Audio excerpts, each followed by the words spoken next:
కడియం మండలాన్ని పర్యాటక ఉద్యాన రంగంలో ఆంధ్రప్రదేశ్ పర్యాటక విధానం 2024-29 ప్రకారం హోమ్ స్టేలను ప్రోత్సహించే దిశగా నిర్మాణాలు చేపట్టడానికి గరిష్టంగా 30% వరకు ప్రభుత్వం రాయితీ అందుబాటులో ఉంటుందని జిల్లా కలెక్టర్ కీర్తి చేకూరి వెల్లడించారు.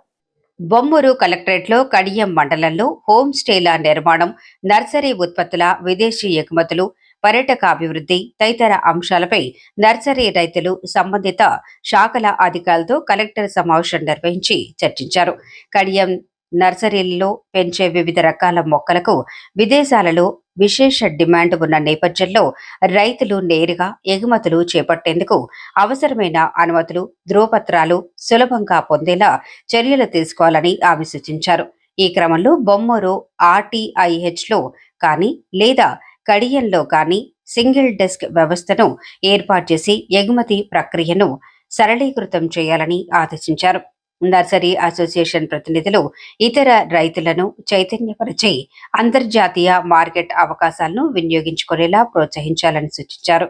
ఈ సమావేశంలో joint collector Megha Swaroop, DHO Mallikarjunarao, industrial promotion officer Suryaprakash, Kadiyam nursery association ప్రతినిధులు తదితరులు పాల్గొన్నారు.